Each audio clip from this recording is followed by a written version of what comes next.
Hey, y'all need a break? Listen to these stories from r/EntitledParents. Parent gets pissed that his kid can't sprint up and down an airplane, threatens to kill flight attendant, flight diverted. Just finally got to my destination after this one. I was flying from North Carolina to Los Angeles. A man and a woman boarded with 4 children aged roughly 4 to 8. First they didn't book seats together and made a stink to get people to switch seats with them to get the 6 to sit together.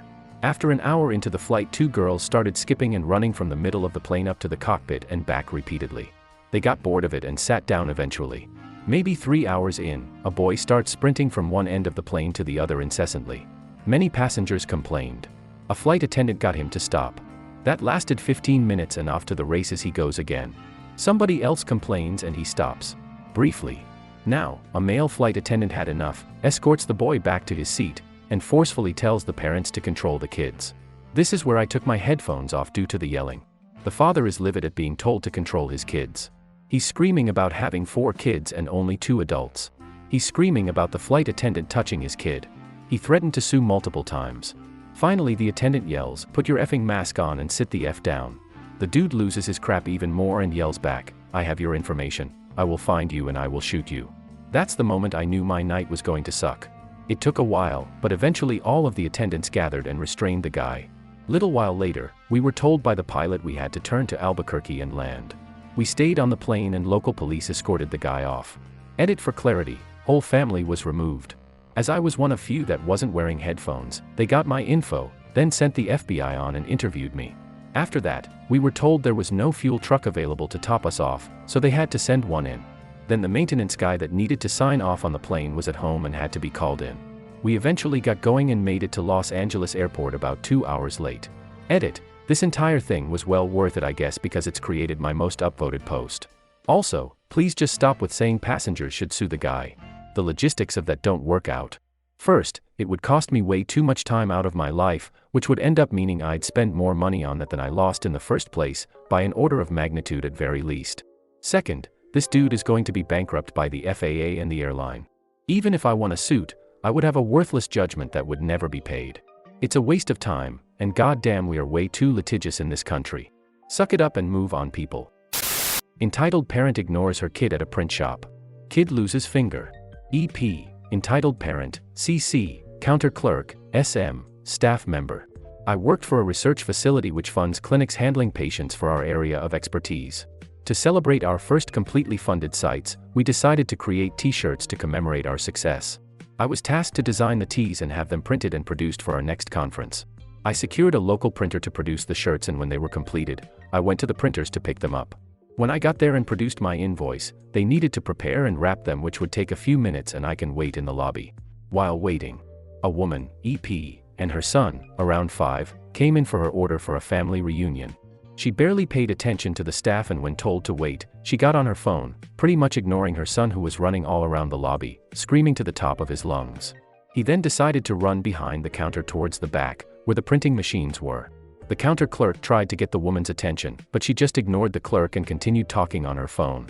The counter clerk did successfully get the kid to go back into the lobby, but she was called to the back to pick up my package. The kid took this as his chance to shoot behind the counter and went running into the back. I thought one of the staff would catch him, but they were swamped with orders and just didn't see him run past. By the time someone spotted him, it was too late. There was a loud high-pitched scream and crying, and then there was a loud commotion, and it appeared everyone was screaming. Except the EP, who was still on her phone, oblivious to the chaos coming from the back.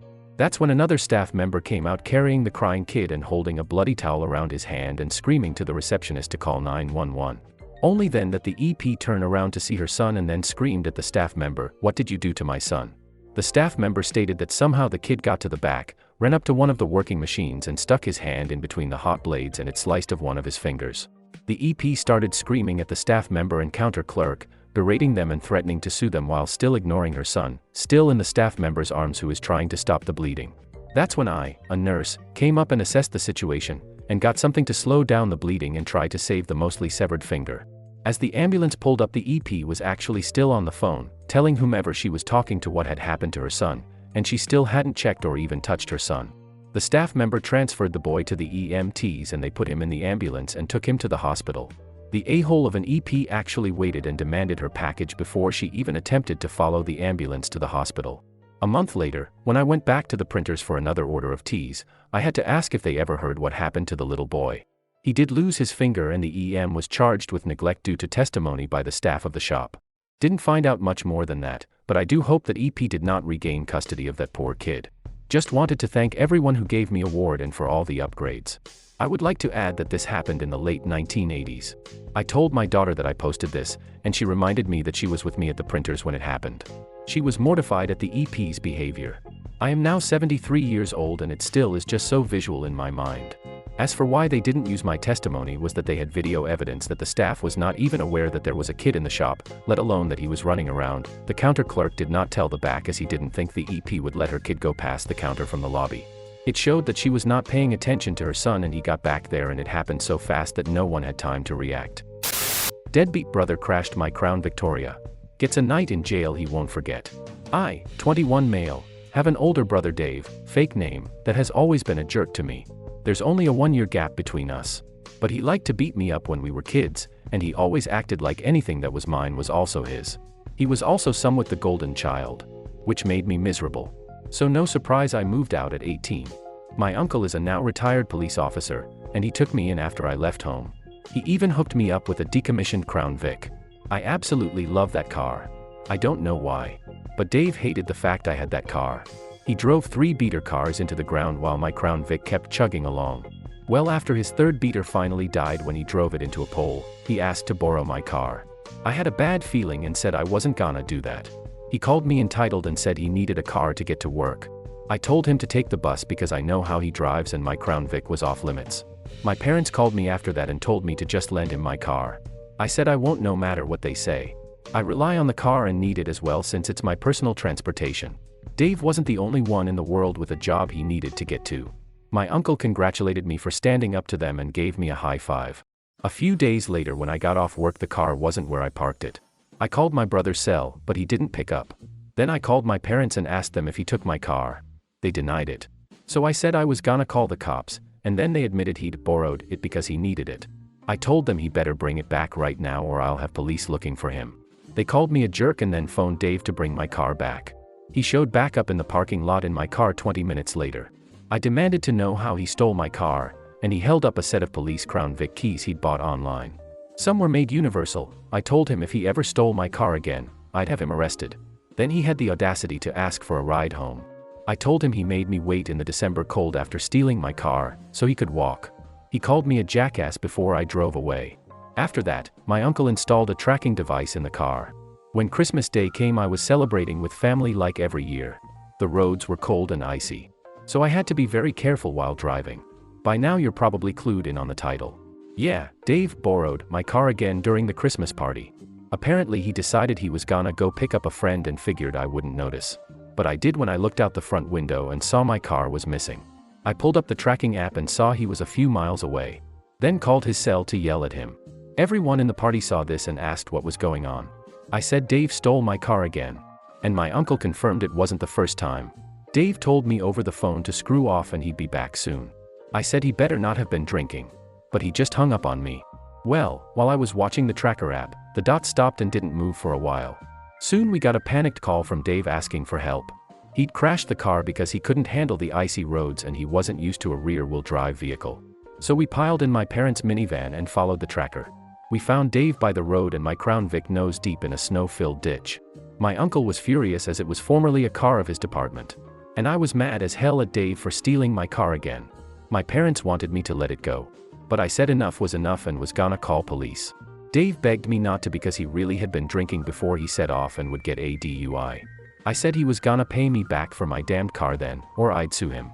Well, as luck would have it, police were already aware of the accident and were driving in to check on the scene. Someone else had called them, I guess. My parents tried to say that I was the one driving the car and they were just there to help me. I said that wasn't true, and my uncle backed me up. In fact, one of the cops that was there recognized my uncle and they had a chat.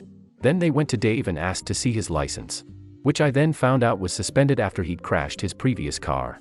Then they breath tested him. He wound it up with cuffs slapped on his wrists, while my mother was crying and begging the police not to take him away.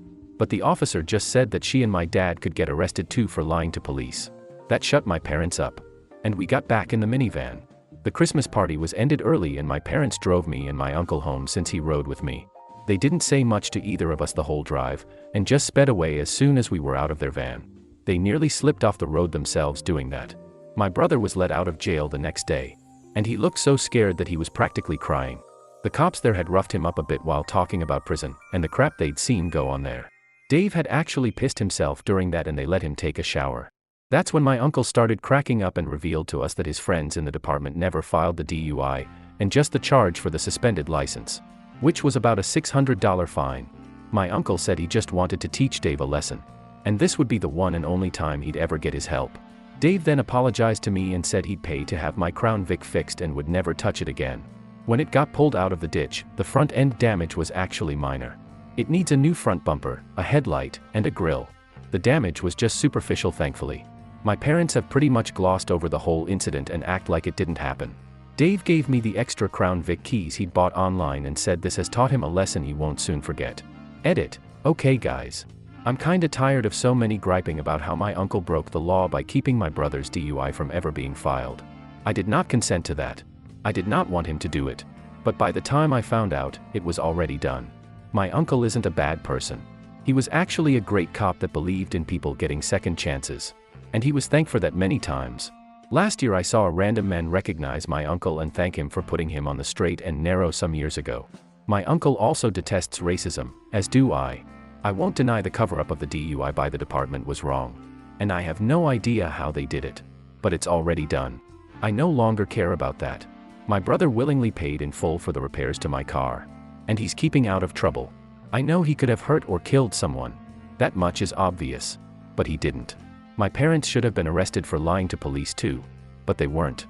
But my father was arrested later anyway because he attacked a man after being called out as a narcissist. And now that situation is what is currently going on. What happened with my brother is basically done now. My father trying to cave a man's face in, I'd say, is far more important at the moment than something that happened weeks ago. I've already heard it all in the comments about police corruption, needing to get my car rekeyed or have the locks changed, or several other measures. I plan to have the locks changed or rekeyed when I can afford it. But I currently can't afford it. So in the meantime I'm getting a kill switch and a steering wheel club. EM tries to force her son to take one of my epilepsy pills. EM, entitled Mom, NK, nice kid, C, coworker, B, boss, me. I was doing an intake for a new kid at the daycare I work at. Short interview, long amount of paperwork, usual bureaucratic stuff. I was in a small back office where we do all our intakes. NK is playing with toys in the corner. I'm talking to EM about allergies or whatever. NK sneaks up behind me and pulls a zip bag out of my backpack. Now, I keep a backpack on me because I usually go right from class to work. In this backpack are baggies with extras of my epilepsy meds in case I forget to take them before I leave my apartment. Nice kid looks at me and asks very sweetly, "Can I have some of this candy?" My eyes go wide and I snatch the bag from him. I regain my composure and very calmly say, "No kiddo. This is medicine, not candy."